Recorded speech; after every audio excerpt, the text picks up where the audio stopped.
Buenos días, buenas tardes o buenas noches, oyentes de Nadie al Volante. Estamos en un nuevo episodio número 26, si no estoy mal. Este día me acompaña Juan Álvarez y que él mismo nos trae un invitado especial, una ocasión especial.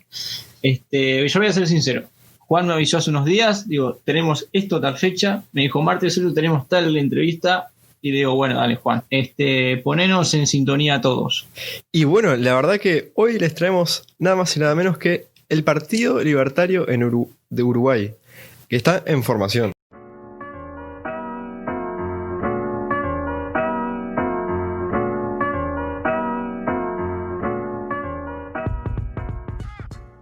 Bueno, primero que nada, muchísimas gracias por la invitación, por esta oportunidad para presentar nuestras ideas. Yo soy Francis Petkovic, soy el secretario general provisorio, hasta que no tengamos las firmas y nos constituyamos como partido frente a la Corte. También soy uno de los fundadores. Y bueno, en esta oportunidad voy a estar representando al partido, contando un poco de nuestras ideas y de lo que venimos haciendo y de lo que vamos a hacer a futuro. Ya para arrancar un poco, para el ciudadano común que no le interesa mucho la política, ¿cómo definirías vos el Partido Libertario? Y bueno, el Partido Libertario yo lo defino como la alternativa real, 100% independiente, que lo que busca es salirse de las viejas recetas, ¿no? Que buscan solucionar todo con más Estado, con más impuestos, más leyes, más regulaciones, sino que busca devolverle a la persona común esa libertad, no solo sobre su propio dinero, bajando los impuestos, sino también sobre su propia vida, quitando leyes y regulaciones que lo único que hacen es impedirle hacer cosas, ¿no? Por ejemplo, acá en Uruguay, si uno quiere pintar su propia casa, tiene que pedir la autorización al BPS si va a hacer cualquier tipo de obra.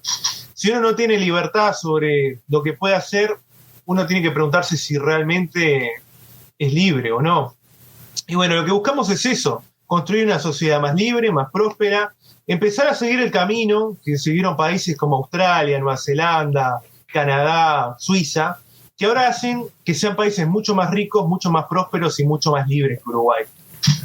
Muchas veces lo que yo escuchaba a gente quejarse es a veces el sinsentido de algunas leyes.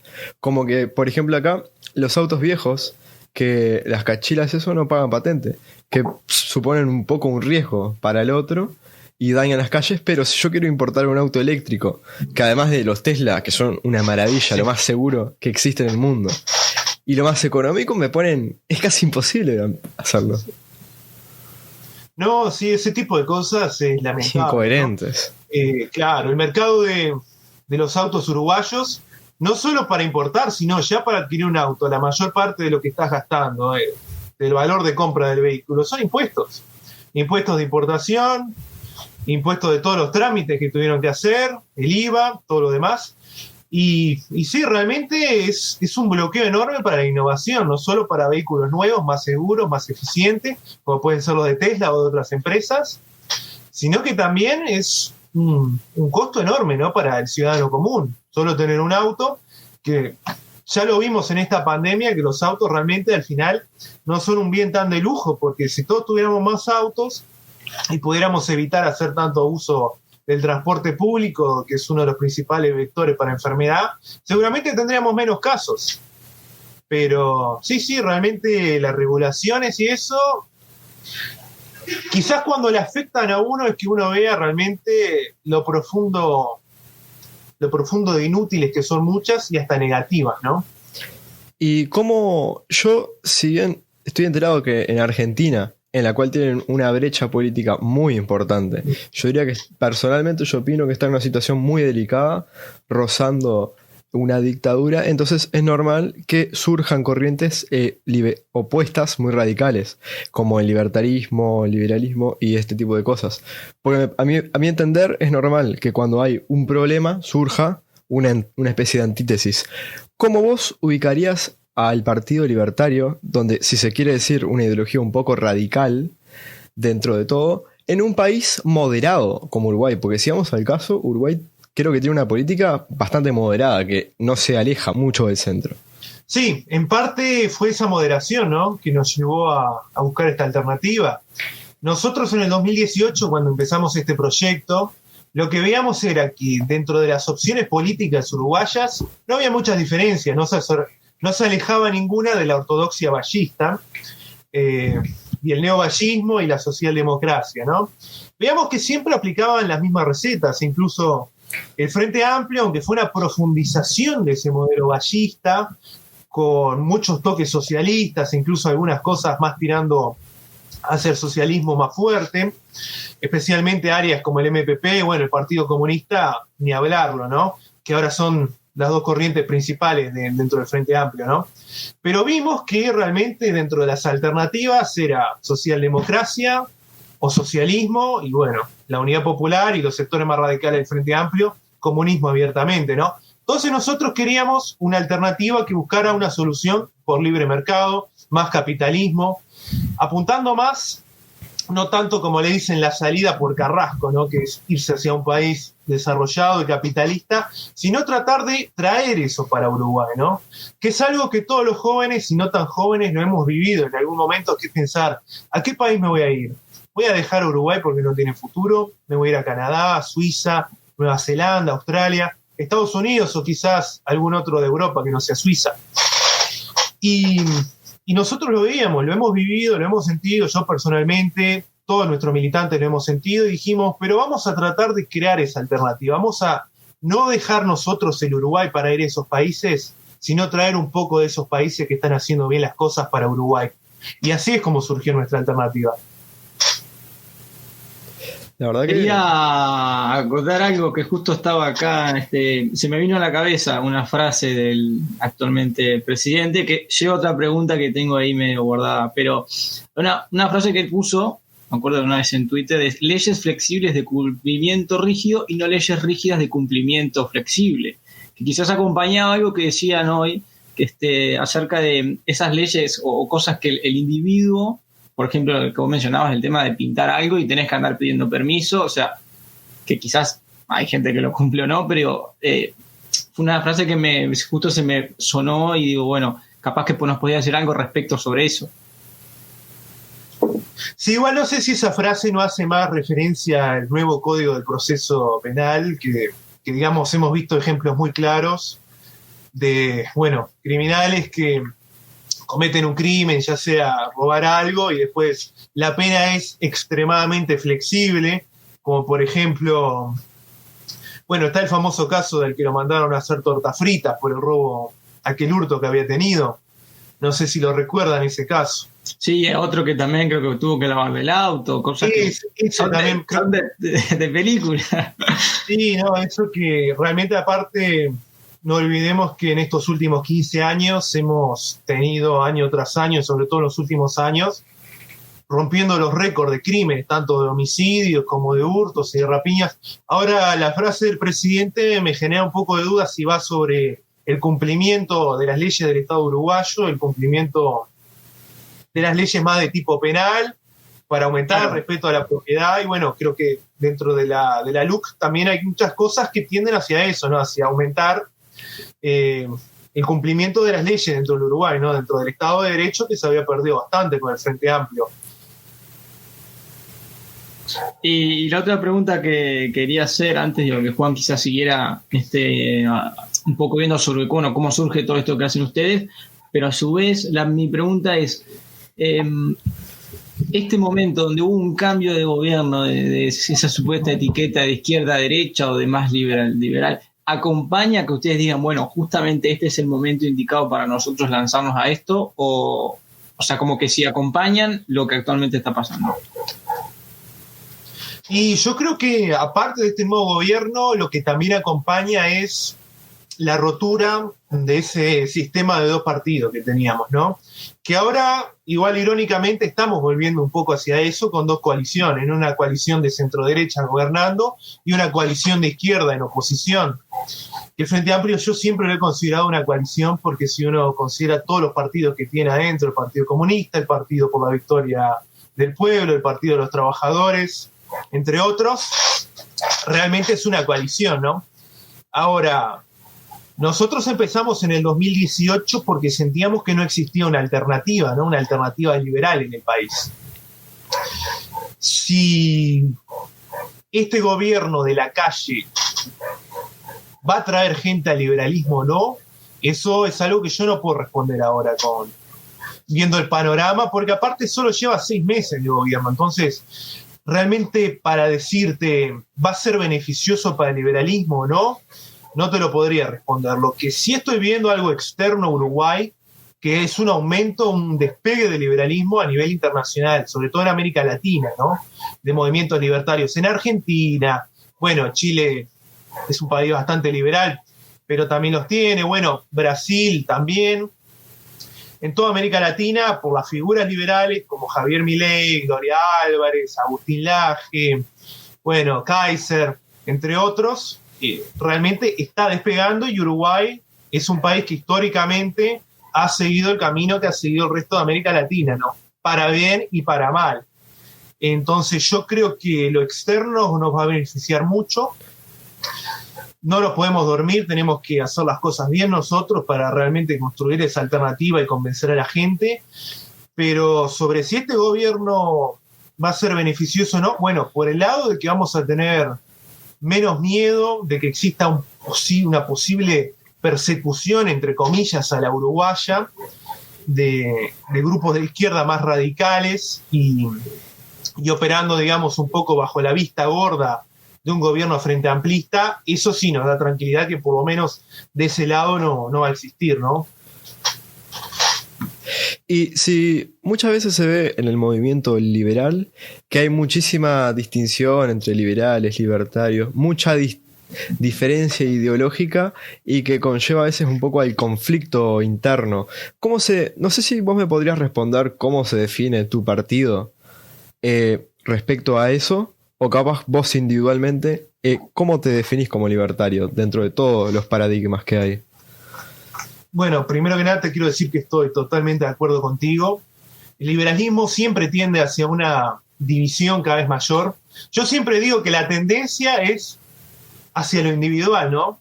Porque nuestra ideología es profundamente individualista. Entonces tendemos hacia una fragmentación. Sí, hay una gran pelea entre los más puristas y los que capaz que quieren, bueno, educación pública, salud, tal cosa. Y también, que a mi parecer, que a veces no se toma tan en serio el movimiento, cuando viene alguien y te habla de manera muy purista, que es bastante utópico. Es bastante utópico y no es nada muy apegado a la tierra. ¿Cómo me responderías vos eso? Sí, para continuar un poquito con lo anterior, y después lo encadenamos, igual cualquier cosa recordámelo porque a veces me voy un poco por las ramas. Sí, el liberalismo tiende a esa fragmentación individual. Siempre está el chiste de que se juntan 5 libertarios y hacen 10 partidos. Nosotros nos identificamos como una coalición donde tenemos desde liberales clásicos, todo tipo de libertarios, minarquistas, anarcocapitalistas y todas las distintas variaciones de eso, ¿no? Una coalición donde nos une el objetivo, que es que Uruguay transite un camino hacia menos Estado, más libertad, más libre mercado y más derechos individuales, ¿no? O sea, que se defiendan los 3 derechos individuales, a la vida, libertad y propiedad por encima de todas las cosas. Entonces, todos estamos de acuerdo que Uruguay no está en una situación óptima y que hay que avanzar hacia un Uruguay más libre y más próspero. Eso nos une.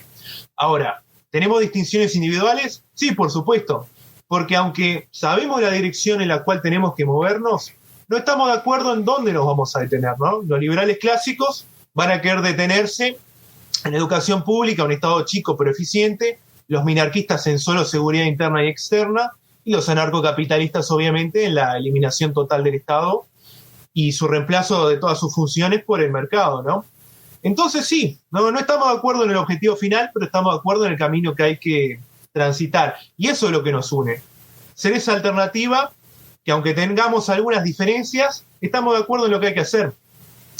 Yo en lo personal, Francis Petkovich, a título personal, yo me identifico como liberal clásico, ¿no? Digamos que es difícil en la arena política uruguaya poner a alguien al frente o siendo la cara visible que sea más radical que yo, ¿no? Porque tantas décadas, casi que siglos de vallismo y de socialdemocracia han hecho que cualquiera de estas cosas sean vistas como radicales, ¿no? Entonces sí, eso, nuestra unión es eso, será una coalición que busca el mismo objetivo, más libertad para el ser humano. Ahora la segunda parte. Ya un poco como aviso al público, que además de nuestro amigo Francisco, si no me equivoco, nos acompaña mucha más gente del partido, así que si en algún momento quieren hacer alguna intervención, están más que bienvenidos, no hay ningún problema. Ah, perfecto, perfecto. Sí, yo también les estoy avisando por nuestro grupo de WhatsApp que hablen con confianza. Que hablen, claro. Y bueno, sobre cuando una persona nueva llega al liberalismo y se encuentra así, con un choque de alguien purista, exacto, rosbardiano, digamos, jopeano en algunos casos, sí, es un golpe duro. Eso es algo que nosotros lo hemos vivido, porque yo creo que es algo que todas las ideologías la tienen, ¿no?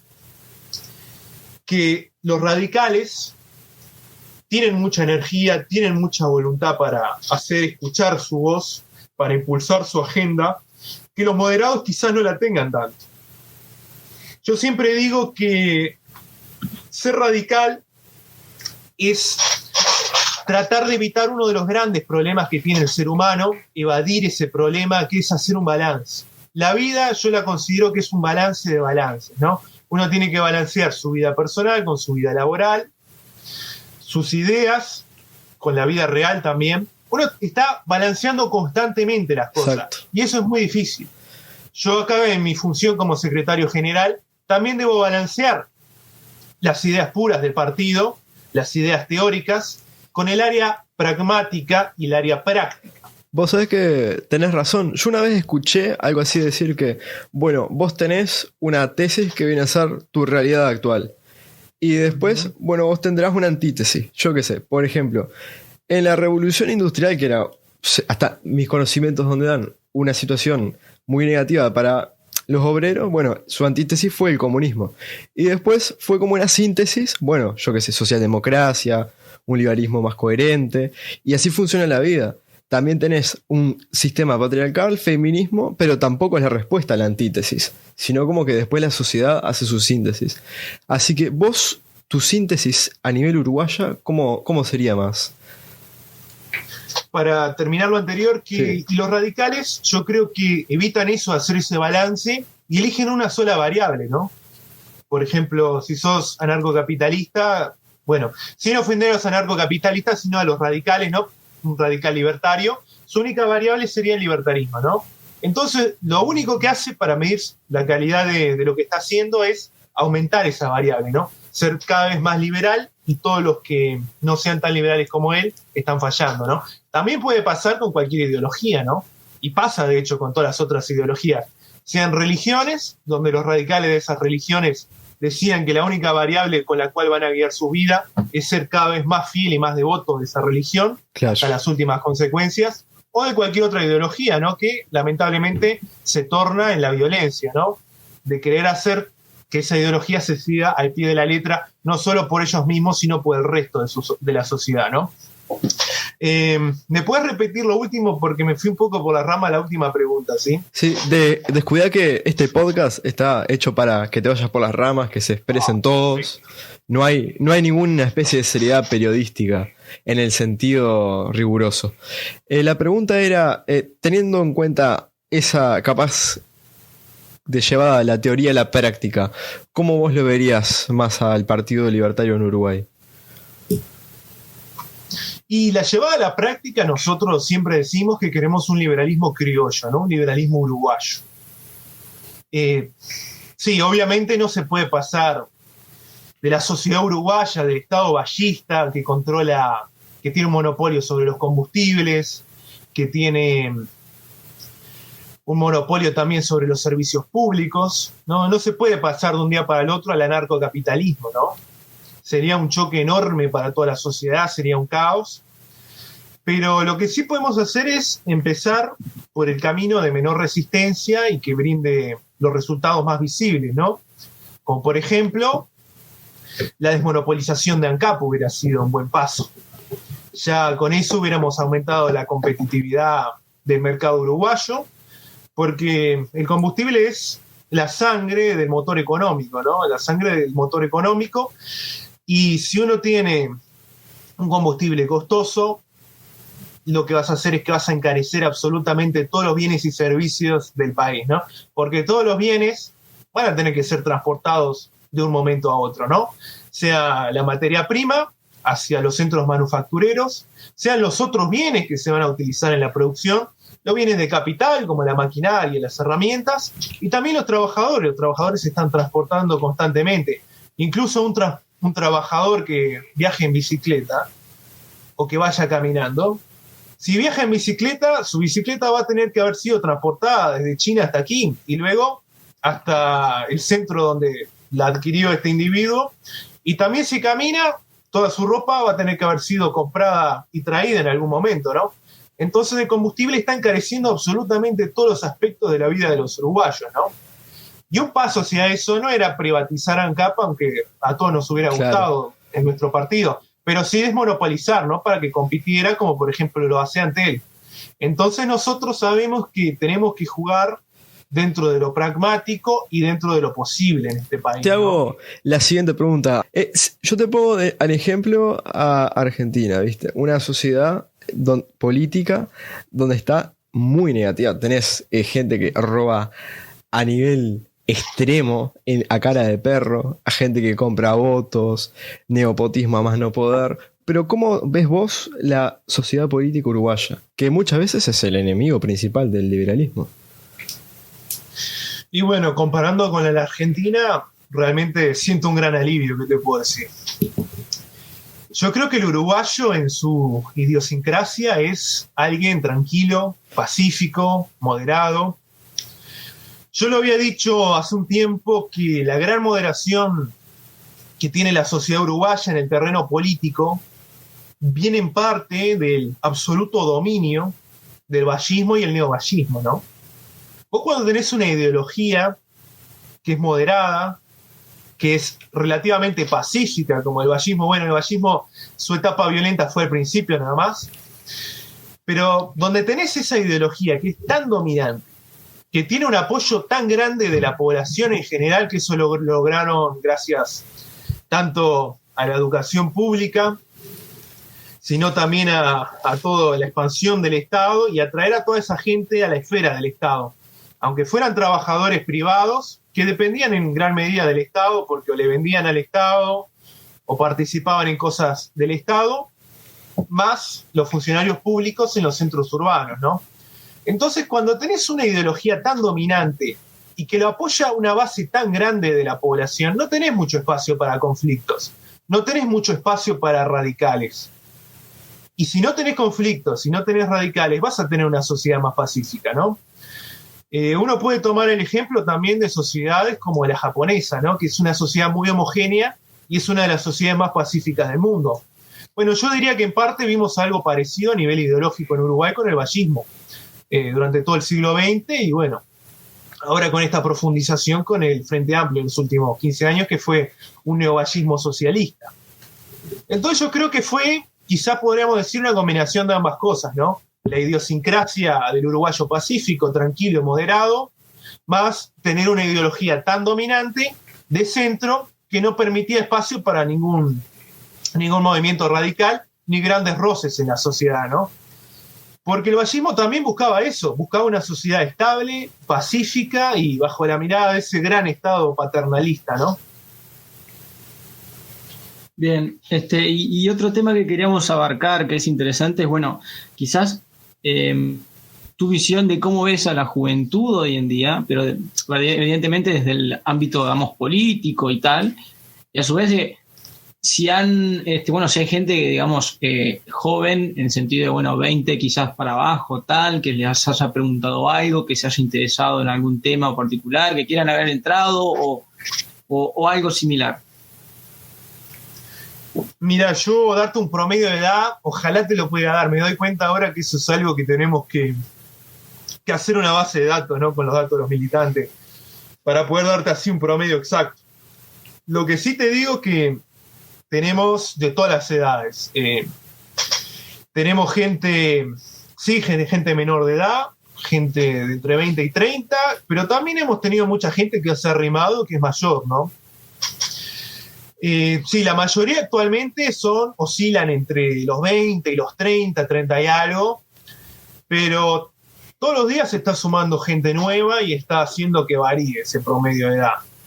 Dentro de los jóvenes, por el uso de las redes sociales, yo veo que han descubierto el liberalismo, ¿no?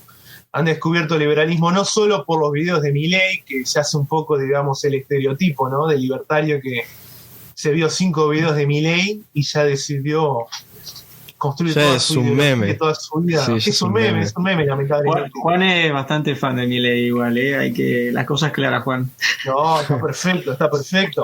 Pero no solo es eso, sino que realmente nosotros tenemos entre los jóvenes un interés muy grande, no solo en ver videos de liberalismo y libertarismo, sino también en leer el material original, ¿no? Los libros de Mises, los libros de Hayek, bueno, Karl Menger, si se quieren ir un poquito más para atrás, y estar leyendo los artículos. A mí me parece también que en los jóvenes es natural la rebelión contra el sistema. Lo que antes era la izquierda y el comunismo contra los grandes empresarios, hoy poco a poco va a ser la transición o al menos acá en esta zona, a la rebelión contra el sector político, que quieras o no, es el que gobierna. No, sin dudas. Yo te doy mi ejemplo, ¿no? Yo tengo 26 años, casi 27, y durante toda mi etapa en el liceo, casi toda, estuve bajo gobiernos del Frente Amplio, ¿no? ¿Y qué más? Vos fijate, pensá en la mentalidad de un joven, ¿no? Vamos a ponernos los zapatos de un joven en el año, digamos, 2016, ¿no? Mirando la televisión y veía a un anciano de traje, Tabaré Vázquez, siendo la figura principal, ¿no?, la autoridad suprema del país, ¿no? Y le decían, esto es la izquierda, y la izquierda es contracultura, la izquierda son los pobres. Y veía después el caso de Sendik, donde desaparecieron $1.000 millones, pero seguía escuchando ahí que la izquierda le decía, no, la izquierda son los pobres, la izquierda es la contracultura, es luchar contra la dominación, las clases dominantes. Y veía que toda la élite política uruguaya era de izquierda, todos ancianos, multimillonarios. Un joven, obviamente, se iba a dar cuenta que la izquierda no era la contracultura ni que la izquierda de los pobres. Y creo que eso realmente, estos 15 años de gobierno del Frente Amplio, más todo el crecimiento del liberalismo en América Latina, que no olvidemos que América Latina en general tuvo una etapa que estuvo dominada por la izquierda, un dominio hegemónico. Y si te pones a pensar, el concepto de izquierda y derecha es bastante engañoso, porque no implica nada. La derecha vendría a ser, según tengo entendido, de orígenes de la Revolución Francesa, de estar de acuerdo con el sistema, y la izquierda a no estar de acuerdo con el sistema. Entonces eso es muy tramposo. Es un concepto acoto muy lo que tramposo. Decía Francisco, de que, bueno, es curioso de que, no sé, como le digas oligarca a la calle o antes de ser presidente, pero Tabaré, que no vivía en un rancho como cualquiera, o tenía los mismos lujos, no se le hizo oligarca, ¿verdad? Que es algo que se construye, por ejemplo. No, sin duda. Una cosita nomás, yo soy Francis, no soy Francisco. Es que a mí me pareció el que dijo Francis, y cuando Juan dijo Francisco dije dudé, pero está. Mira, Sebastián nos nombró un dato. En Maldonado la mayoría de 20 a 35, aproximado un 20% mayores de 40. En el chat nos decía. Muy bien. Sebastián. No sé si querías hacer alguna acotación, Palito, o meto una pregunta. Justamente quería algo medio ya de índole personal, pero que quizás interesante para ellos. Un amigo de nosotros, justamente Alan Noble, ayer... Le mandamos un saludo. Le mandamos un saludo, y él justamente escribió algo que le nació así, me lo escribió y me lo mandó ayer de madrugada, que ya les mando el título nomás, que es qué difícil es ser joven y no ser de izquierda. Que habla de todos esos relatos que se han construido, que se ha adueñado de la izquierda de ciertos sectores.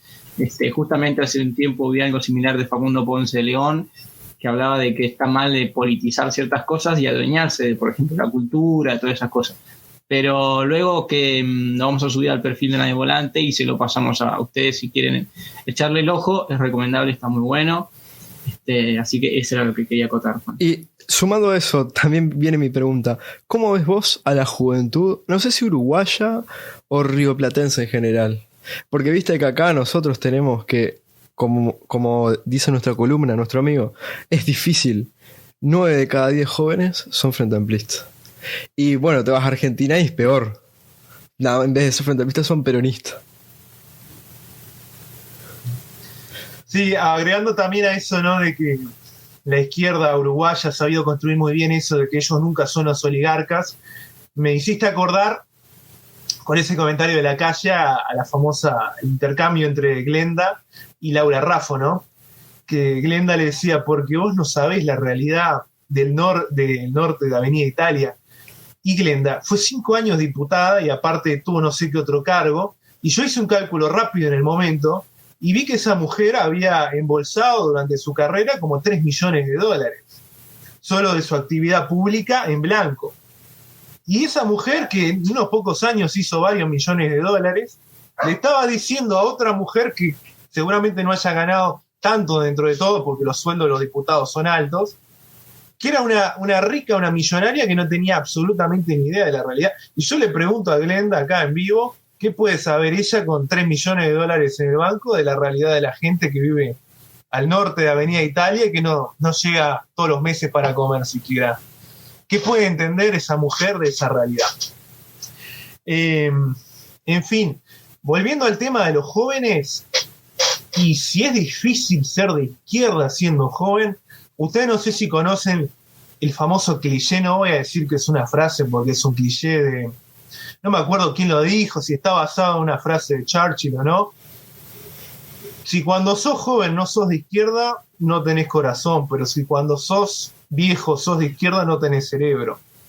No sé si tampoco no es una combinación de la frase de Putin de que el que no extraña a la Unión Soviética no tiene corazón, pero el que la quiere de vuelta no tiene cerebro. No sé si es una combinación de esas dos frases, de dónde salió, pero seguramente la hayan escuchado ustedes en algún momento, ¿no? Sí, conocida. Y yo, no sé, seguramente capaz que yo no tengo corazón, pero yo realmente nunca fui de izquierda en mi juventud. En ningún momento, o sea, yo fui al liceo público, fui a IABA, al liceo número 35, hice el bachillerato ahí, y ahí era un dominio total de la izquierda.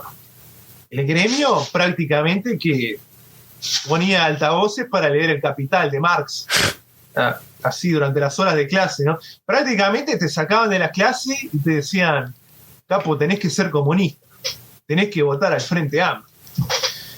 Y sí, acá en Montevideo, yo soy montevideano también, lo veo que la izquierda dentro de la juventud tiene un dominio bastante fuerte, pero es algo que están perdiendo.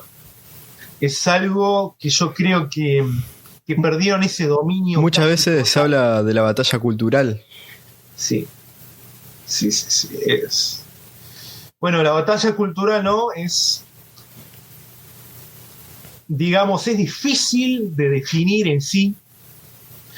Parte bastante, ¿no?, de las ideas de Gramsci o Gramsci, como se pronuncie, el ideólogo ese socialista, que digamos, yo creo que es un ideólogo que fue incluso más exitoso que Marx, porque realmente Gramsci logró imponerse, ¿no? Logró imponerse, aunque no sea tan conocido como Marx, logró imponerse porque sus ideas eran mucho más prácticas de llevarse a cabo, ¿no? Eso de que la izquierda tiene que infiltrarse en absolutamente todos los estratos de la sociedad, en lo cultural, en las áreas del Estado, en la educación, y generar una hegemonía cultural y dominar la moral y la ética del ser humano, ¿no?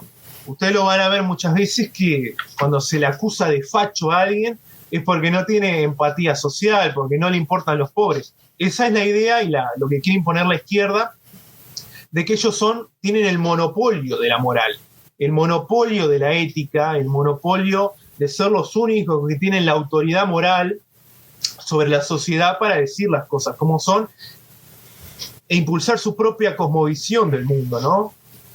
Eso es algo que lo lograron tanto con la cultura popular, entre comillas, como con la educación, ¿no? Y realmente eso es algo que, sí, identificamos la batalla cultural como eso, como romper la hegemonía de la izquierda dentro de la sociedad a nivel cultural, a nivel educativo, a nivel de los medios de comunicación. Sí, me parece que la batalla cultural es fundamental llevarla adelante por eso, ¿no? Porque si vemos los grandes si vemos la historia del siglo XX, que no fue hace tanto, vemos que una vez que logran dominar la sociedad, como pasó durante la época de Stalin en la Unión Soviética, como pasó en Camboya con Pol Pot, vemos en Corea del Norte, por supuesto, ¿no? Con la dinastía de Kim Jong-il a Kim Jong-un, vemos que una vez que se afianzan en el poder, bueno, en Cuba lo estamos viendo, ¿no? En Cuba cuántas generaciones se han creado bajo la tiranía castrista, ¿no? Una vez que se afianzan en el poder y dominan a la sociedad, son capaces de cometer los crímenes más atroces para conservar ese poder, ¿no? Sin importar cuántos millones terminen en el matadero, ¿no? Yo creo que el camino hacia esa utopía socialista que ellos prometen constantemente es un camino sin fin porque es algo irrealizable, pero es un camino que está construido sobre los huesos de millones de víctimas. Digo, y a su vez en esa cultura, esa guerra cultural que vos mencionabas y Juan también hizo mención, entra quizás eso de lo moderno que acompaña con los movimientos de los jóvenes, que ha sido de todo lo de, bueno, no quiero embolsar todo, pero digo lo de que, no sé, homosexuales y tal cosa, también ha habido una cuestión de adueñarse de ese relato, exacto, muchas veces de hacer política de los derechos. Digo, obviamente que a mí me parece una barbaridad lo que en su momento dijeron personas de Cabildo Abierto, como me puede parecer una barbaridad cuando se hace política con ciertas cosas, me parece como que de afuera algunas veces como que, che, no da. Hay gente que quizás no se da cuenta porque está metida en eso ahí, pero no se da cuenta. Digo, también es algo que, o el término de lo políticamente correcto, también entra ahí y creo que es algo que se ha adueñado un poco más la izquierda de eso y bueno, quizás en 2025 hay un tema que la derecha se adueñó de eso. Digo, pero bueno, por ahora es así. Esa es mi visión. No sé si acompaña justamente lo que decía Francis. No, estoy de acuerdo contigo. Lo que pasa es que si algo hay que reconocerle a la izquierda es su capacidad para adaptarse constantemente a lo que está pasando en el mundo, al tiempo presente, ¿no? Para irme un poquito para atrás, las ideas de Marx surgieron en el contexto de una sociedad europea, urbana y desarrollada, ¿no? No olvidemos que Marx era alemán, prusiano de hecho, si mal no recuerdo, pero pasó gran parte de su vida en Inglaterra, otro estado industrial y muy desarrollado. Y Marx, cuando escribía y decía obreros del mundo unidos, lo único que tienen para perder son sus cadenas, no estaba hablando a nadie más y nada menos que a los obreros blancos, europeos, de los países desarrollados, ¿no? Y urbanos. Marx incluso en varias correspondencias que han surgido con Engels era profundamente racista, ¿no? No solo con los africanos, sino con los americanos. Entonces él le estaba hablando a eso, ¿no? Al obrero urbano europeo de un país rico. ¿Y qué pasó en el siglo XX? Aparte era un movimiento que él quería que surgiera de abajo, ¿no? De abajo del obrero urbano europeo. ¿Y qué pasó en el siglo XX? El marxismo, en sus principales expresiones, ¿no? La Unión Soviética, China, Camboya, Corea del Norte, los otros países del bloque de Europa Oriental, surgió en países pobres, en países principalmente agrícolas y desde arriba, desde élites intelectuales. Absolutamente todo lo contrario a lo que quería Marx. Él quería un movimiento desde abajo, urbano, obrero de países ricos, y en el siglo XX, a las pocas décadas que él estaba muerto, le surgió desde arriba, desde las élites de países agrícolas y menos desarrollados, pobres, principalmente países que eran feudales, como la Rusia zarista. Y sin embargo, la izquierda pudo resonar perfectamente dentro de ese movimiento que era totalmente opuesto a lo que había diseñado Marx, tanto en Das Kapital como en el Manifiesto Comunista, como en sus otras obras. Eso es algo que a veces la gente no piensa y no se da cuenta, pero cómo surgió en algo totalmente opuesto, ¿no? Y cómo tuvo éxito, porque a pesar de que murieron millones de personas, tanto en hambrunas como en los campos de ejecución soviéticos, en los gulags y en las masacres de Pol Pot y en el gran salto adelante de Mao, cómo a pesar de eso se afianzó y todos esos regímenes duraron décadas. décadas, incluso el de Corea del Norte, que es un régimen que viene de la Guerra Fría, un régimen que ya ha tenido 3 generaciones de dictadores de la misma familia, y a pesar de que es uno de los países más pobres del mundo, y sigue firme, sigue ahí a pesar de que está rodeado de, no de enemigos, no, porque tiene cierto apoyo de los chinos, de los rusos, que simplemente no quieren que colapse el régimen, pero toda la comunidad internacional está prácticamente en contra de ellos. Pero sin embargo, han logrado sobrevivir.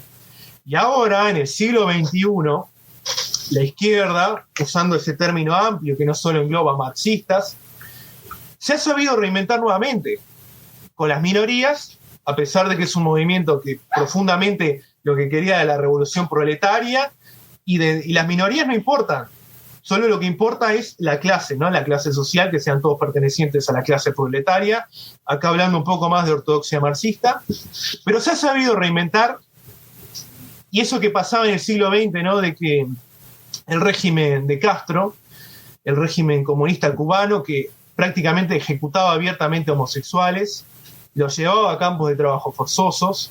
Cuba, de hecho, es uno de los pocos países latinoamericanos que todavía no está permitido el matrimonio entre homosexuales. Y a pesar de eso, y de que en la época stalinista se ejecutaban homosexuales por considerarlos una desviación burguesa, a pesar de eso, la izquierda se han sabido afianzar y poner la bandera de la diversidad dentro de las muchas banderas, ¿no? Del movimiento neomarxista. Sí, actual. lo que te iba a acotar hace un rato, la foto del Che con los labios pintados y la bandera de arcoíris atrás. Eso me encanta porque sé que si lo pudiera ver el Che Guevara, que odió toda la vida a los homosexuales, se moriría de vuelta de rabia. Eso realmente es irónico, ¿no? Porque el Che Guevara luchó toda su vida contra el capitalismo y ahora es uno de los íconos del capitalismo, las camisetas del Che Guevara, el merchandising del Che Guevara. Es fascinante, ¿no? La verdad que sí. Pero bueno, eso tendríamos que hacer varios podcasts solo dedicados a eso, si quisiéramos adentrarnos en ese tema. Y ahora que mencionabas, digo, bueno, esos países que hoy en día están prácticamente como en dictaduras, breve, ¿qué me podrías decir de Venezuela? En 2 palabras te lo defino como una dictadura genocida. Yo considero que el régimen criminal de Venezuela ha sido de lo peor que ha pasado en América Latina. Yo lo vengo criticando desde hace tiempo y la verdad que yo siento una rabia enorme y una empatía a la vez con los refugiados venezolanos, con los millones de refugiados que han tenido que dejar su país, por ese tirano criminal que es Maduro y su grupillo. Y yo quiero decir algo además, dejar bien en claro que si alguien de izquierda o de centro, lo que sea, defiende actualmente ese régimen, yo no tengo absolutamente dudas que hubiera defendido el régimen de Stalin en los años 50, ¿no? Y que si de todos esos millones, algo que es horrible para reflexionar es que si no existieran los medios de comunicación actuales, donde podemos saber prácticamente todo, ya sea por celular, por las redes sociales, por internet, esos millones de venezolanos refugiados, si Maduro hubiera tenido más control y hubiera sido en los años 50 y él hubiera cerrado la frontera y les hubiera dicho, no chicos, ustedes aquí no pasan, no tengo duda que hubiera sido una hambruna al nivel de las de Stalin. Porque no olvidemos que las grandes hambrunas de Asia y de Europa Oriental fueron provocadas por eso, porque los refugiados no podían escapar del país. Y si Maduro lo hubiera cerrado, él y su régimen, millones de personas hubieran muerto de hambre. De eso no tengo absolutamente ninguna duda. Y es más, los que defienden actualmente al régimen de Maduro hubieran defendido a Stalin en los años 50. Porque en la época de Stalin no solo olvidemos que era visto a los ojos de una gran parte del mundo como el gran defensor de los pueblos libres que había derrotado el nazismo, y sí, la Unión Soviética fue el país que más sangre y más gente perdió en la lucha contra los nazis, eso hay que reconocerlo. Pero lo hicieron también obligados, ¿no? A punta de los rifles soviéticos, ¿no? Era elegir entre una bala nazi o una bala comunista. Y no olvidemos que en esa época no existían los medios de comunicación que tenemos ahora, y te podían mostrar imágenes de lo que estaba pasando en la Unión Soviética, que iban a ser muchísimo menos, y vos, un comunista en los años 50, podrías decir, eso es propaganda yanqui, eso no sabemos si pasó. Y entonces podías hasta cierto punto defender el régimen de Stalin de un modo muchísimo más honesto de lo que alguien defienda el régimen de Maduro.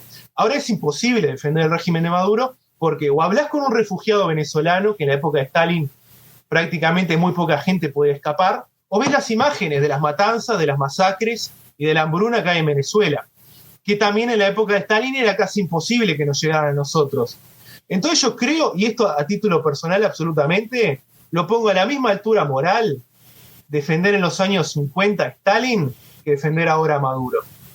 Y otra cosa, la izquierda y el comunismo, en todas sus formas en América Latina, solo se ha alejado de Stalin porque fueron los mismos comunistas los que lo denunciaron después de su muerte, ¿no? Tras todas sus purgas.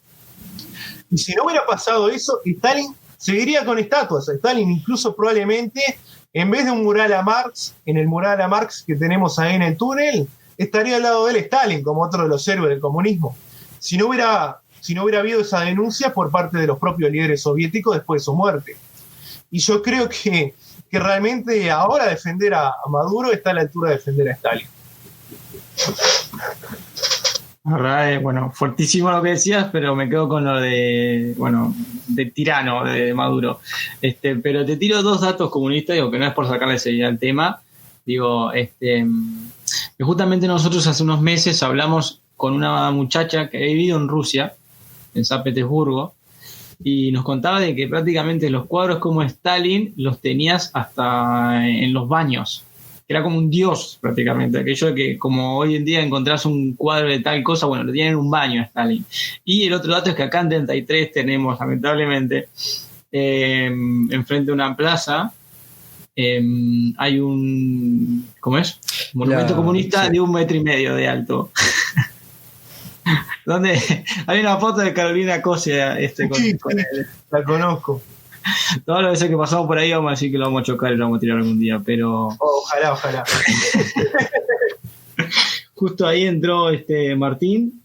No sé si justo entra y de casualidad quiere aportar algo. Bienvenido, Martín. Martín es uno de los que más colabora dentro del partido. Es la verdad que lo quiero felicitar ahora en público, que pocas veces lo felicito en público, pero realmente ha hecho un trabajo incansable, inagotable por sacar esto adelante. Es vicesecretario del partido, también le va a poder comentar unas cuantas cosas del funcionamiento interno. Un poco ya para romper un poco los tintes ideológicos que nos colgamos hablando de comunismo, liberalismo, cuéntanos un poco, no solamente vos, sino Martín también si quiere, sobre cómo es la movida de crear un partido. No sé, Martín, si querés darle un poco vos con fe. Si no, sigo yo, no hay problema.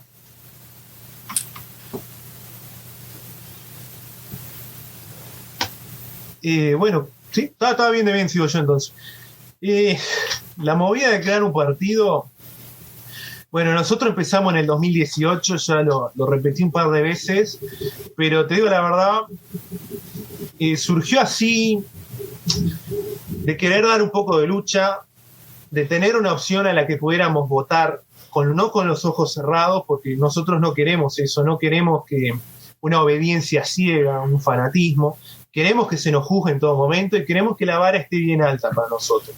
Todos los que somos dirigentes y fundadores del partido, quiero realmente eso, que se nos juzgue en todo momento, como si fuera, digamos, nosotros siempre que defendemos la eficiencia del mercado, es porque todas las empresas están constantemente bajo la lupa, ¿no? Están bajo la lupa de sus propios empleados para decidir si siguen o no, bajo la lupa del mercado para ver si vale la pena comprarles o no, bajo la lupa de los socios y de los dueños para ver si se están haciendo bien las cosas o no, y bajo la lupa de los propios integrantes de la comunidad, lo que muchas veces se dice de no tratar a los políticos como jefes y tratarlos como empleados, como nuestros empleados públicos, que es exactamente lo que son. Exactamente. En inglés, y otra de las cosas que tenemos en diferencia con los anglosajones, es que no es empleado público, como se le dice public servant. O sea... Claro, servidor público. Servidor público. Iba a decir sirviente, que pero... ahí ya la etimología te lo dice culturalmente, de qué sirve. Claro, es que los políticos están hoy en día endiosados. Tienen que servir a la sociedad, no al revés. Hoy en día si, no sé, tanto acá como en Argentina, allá a nivel más extremo, si sos empleado público o político, ya estás más que nada como atrincherado y asegurado por el resto de tu vida, mientras no te andes ninguna cagada importante.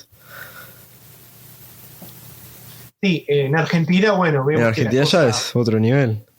pobre la Argentina, la verdad. Creo que, de hecho, en América Latina es el país que más funcionarios estatales tiene per cápita. Pero sí, hay que volver a eso de que el Estado tiene la obligación de ser la organización más eficiente y más eficaz de la sociedad. Porque su capital, su dinero, se le está sacando a la fuerza a los contribuyentes. O sea, cuando se gasta un peso del contribuyente habría que pedirle permiso y perdón, las dos cosas. Porque el contribuyente no eligió porque está la fuerza del Estado detrás de esa recaudación y aparte está tan adoctrinado por el Estado de que eso es algo necesario que nunca se le dio otra opción.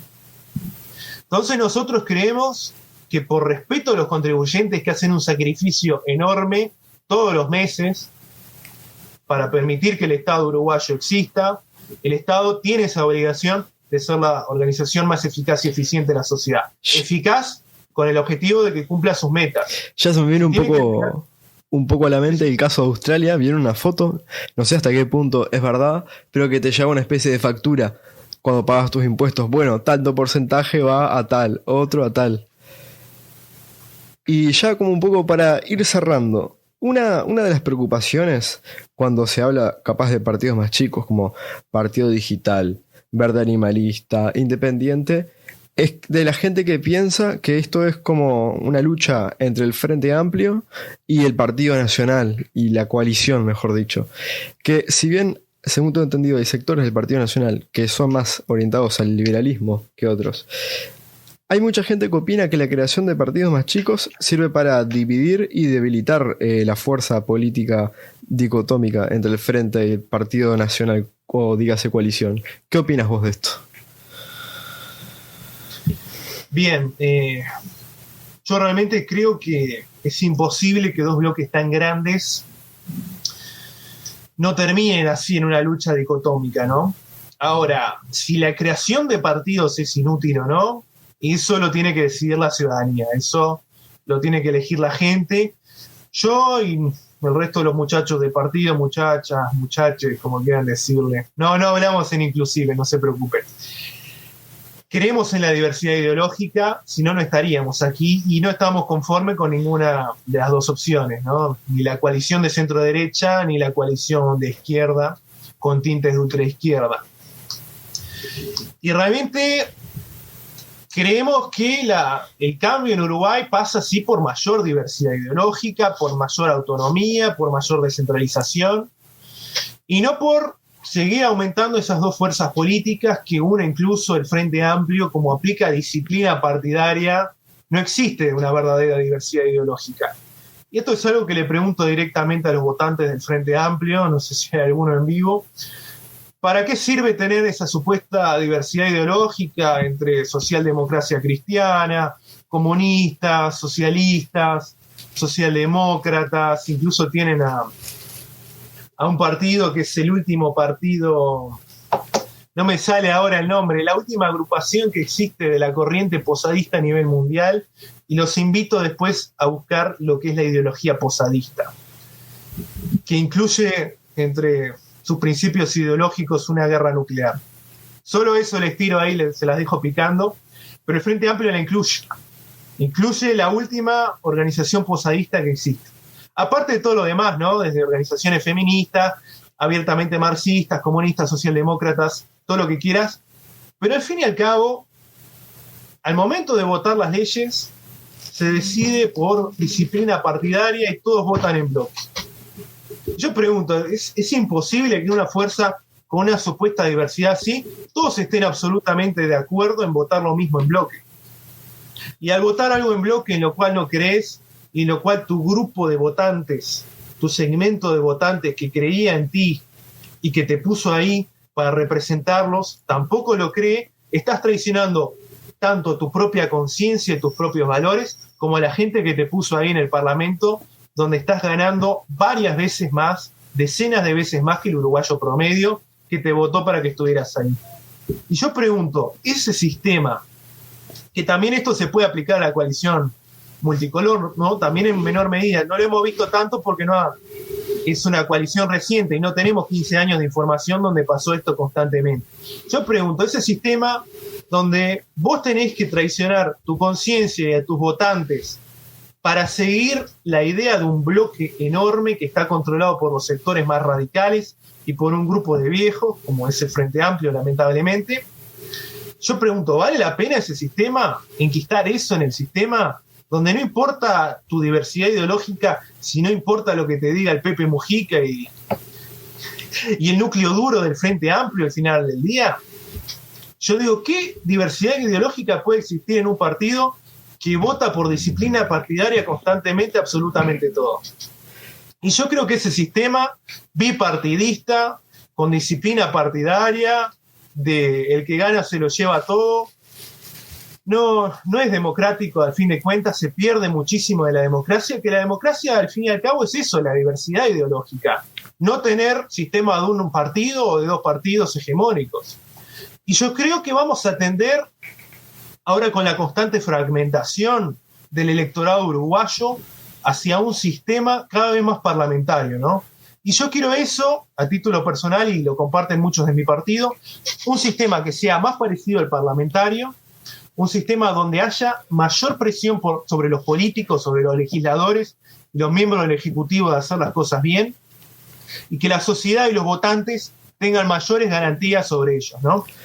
También otra de las cosas que queremos es el voto voluntario, porque obligar a la gente a votar, gente que no ha tenido tiempo o que no ha querido informarse sobre la ideología, sobre los programas y proyectos de las fuerzas políticas. Por presión social puedes terminar votando. Y también es cierto que yo escuché un argumento de que dicen, bueno, el voto tendría que ser como en Estados Unidos, que te dicen, te tenés que registrar para votar, porque así no es tan fácil comprarte en algunos países, muy fácil, porque ya implica esfuerzo. Y ya te iba a cortar, porque ya viene siendo hora de cortar el programa, pero me diste pie para hacer una pregunta muy interesante. Lo que vos me contabas me hace acuerdo a algo que había leído, de que hoy en día la gente no es comunista o liberal o del Frente Amplio, del partido, no sé, me corrijo, no es del Frente Amplio, Partido Independiente Nacional, sino que las personas en tiempos de globalización como que van, bueno, estoy de acuerdo con el ecologismo, con el feminismo, tal cosa, son más individuales en su pensamiento. Y poco a poco podemos ir viendo partidos más como el tuyo o como el digital, y lo que te pregunto es, ¿este partido comparte alguna semejanza con el digital o en un futuro tiene implementado alguna especie de democracia más directa? Capaz que no de una manera tecnocrática, pero... Bueno, sí, estoy de acuerdo contigo. Bueno, habría que profundizar bastante el tema de la diversificación ideológica, pero yo creo que sí, que realmente la mayor diversidad que la que existe entre los individuos de la especie humana no hay. No se puede dividir a la gente por colectivos, por razas, por ideas políticas, porque siempre vas a terminar dividiendo más y más, pero a la vez agrupar en casilleros, ¿no? Y realmente más diversidad que la que tiene un ser humano que ha vivido una experiencia propia, única e inigualable, y que tiene una serie de ideas también únicas, no existe. Y creo que sí, que bueno para la democracia eso, que tendamos cada vez más hacia los partidos más especializados, se podría decir. La verdad que te aplaudo por esa última frase que tiraste, que muchas veces el colectivismo dice, no, porque la diversidad y esto, y vos venís y decís, no hay mayor diversidad que la que tiene un individuo. No me aplaudas a mí porque la frase en realidad es de Ayn Rand, de Ayn Rand. Que Ayn Rand dice textualmente, era la minoría más pequeña de todas, es el individuo. Aquellos que dicen defender las minorías no pueden hacerlo sin defender al individuo primero y por sobre todas las cosas. Para todos los oyentes que nos escucharon hasta acá, además de llevarse esa hermosa frase para utilizar en una conversación, les vengo a decir que, como había dicho anteriormente, para resolverles la duda, el posadismo viene de un trosco argentino, de una foto bastante peculiar en Wikipedia, que decía que las posiciones más conocidas de Juan Posada fue un entusiasmo por la guerra nuclear en épocas de Guerra Fría, donde pensaba que la guerra nuclear era inevitable. Entonces, en vez de esperar que el capitalismo produjera bombas nucleares, había que los estados socialistas tenían que atacarlos primero. No veo fallas, no veo fallas. Y ya que hablamos, tiene sus tintes, los invito a buscar más, luego yo también lo voy a hacer, porque habla de ufología y lo primero que lo que encontré fue una especie de símbolo comunista con un ovni. Sí. La única agrupación posadista que todavía existe y es activa en el mundo pertenece al Frente Amplio. ¿Usted puede creer eso? Bueno, ya no puedo tomar más en serio a la gente del Frente Amplio. A ver, decime, a ver si alguien adivina, por favor, lo que esa agrupación apoyó en las últimas elecciones, no en la interna del Frente Amplio. ¿A qué candidato apoyó? ¿Cómo, perdón? Que la agrupación esa posadista, a ver si alguien adivina a qué candidato apoyó en la interna del Frente Amplio, la interna pasada, ¿no? Para presidenciales. Ni idea, que es por tirarse a Vergara, ponele. No, pero no sé, para mí el más nefasto es Andrade, pero dudo que hayan apoyado a Andrade. Para mí, no sé cuál es peor. Super random, tiene que ser algo súper random. No sé si es de los más famosos o no. Sí. Es de esos 4 famosos, ¿no? Martínez, Cose, Andrade y Vergara. Uno de esos 4, no le voy a decir quién hasta que no adivine. Cose. No, yo estoy entre el Pelado y Andrade. Bien, al Pelado Martínez apoyaron lo de la posadista. Con razón están volados. Claro, y capaz que lo incluyeron, ¿no? Si él ganaba el Pelado Martínez, una de las propuestas que iba a incluir era una planta nuclear. La guerra nuclear. Una planta nuclear al lado de UPM. Claro, o capaz que iban a hacer una empresa estatal uruguaya dedicada a fabricar armas nucleares por los principios posadistas. Y poner de director a un posadista, que puede salir mal, ¿no? Ese, Dios mío. Diría Javo, no puedo tomar más en serio a la gente del Frente Amplio. Yo no puedo tomar más en serio. Ay, Dios. Qué grande el Pelado. Lo que acabo de leer se lo comparto al público porque no tiene pérdida. Al creer que los extraterrestres visitantes son naturalmente no violentos, quienes solo están aquí para observar, Posadas argumenta que los humanos deberían pedirles que intervengan para resolver los problemas de la Tierra. O sea, que los extraterrestres actúen a favor de los comunistas. Claro, es que uno de los principios ideológicos era: el socialismo es lo más avanzado que hay. Y si llegan los extraterrestres hasta acá están muy avanzados. Por ende, los extraterrestres van a decir, nos van a apoyar a nosotros. Claro. Y era la gran, no era la internacional, era la universal del universo ahí. Con todos los extraterrestres comunistas. Claro. Ahí, apoyando una gran guerra contra los extraterrestres nazis que seguramente hubiera. Maravilloso. La verdad que este episodio cierra con broche de oro a los que se quedaron ya hasta 1 hora y 3 minutos que llevamos conversando. Y la verdad que agradecerles a los chicos del Partido Libertario por estar aquí, a Francis, por charlar toda esta hora con nosotros, e invitarlos a seguirlos en Instagram a ellos, a nosotros y al podcast, como no. Y ya despedir otro episodio más. Muchas gracias por estar acá.